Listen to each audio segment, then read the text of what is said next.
नमस्कार, आपनको स्वाधीनता दिवस बहुत बहुत शुभेच्छा। मु सुनीता ए स्वाधीनता दिवस शुभ अवसर में आपंक सम्मुखें उपस्थित होईछि मो माउसी श्रीमती अनुपमा महांत लिखित अगस्ट 15 कविताटी नहीं। आशा करुछि ए सुंदर कविताटी आपंक मन को निश्चय छुईब। परम पवित्र अगस्ट 15 स्वाधीनतार दिवस आसी अछि केते नुआ आशा नहीं सभिक मन हरस।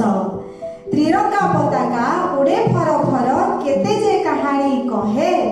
शांति मैत्रीर नव चेतना रे सभी को चेताई दिए।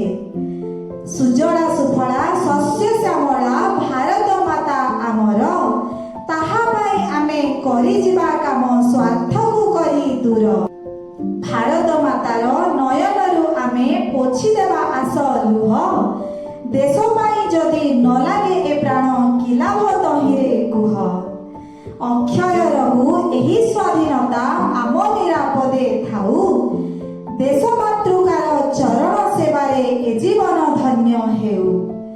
वीर प्रसविनी भारत मातार आमे जे कोटि संतान आजिर विषम समय रे सर्वे रखिबा ताहार मान। आजिर ए शुभ लगन रे आमे आसरे शपथ नेबा।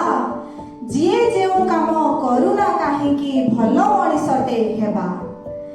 गोटिए स्वर रे गाइबा आसरे ए देशर जय गान।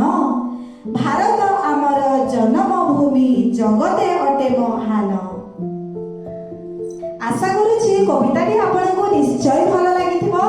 तेबे जदि भिडियोटी आपनको भल लागुछि एहाको निश्चय लाइक एवं शेयर करंतु एवं मो चैनल को सब्सक्राइब करंतु। धन्यवाद।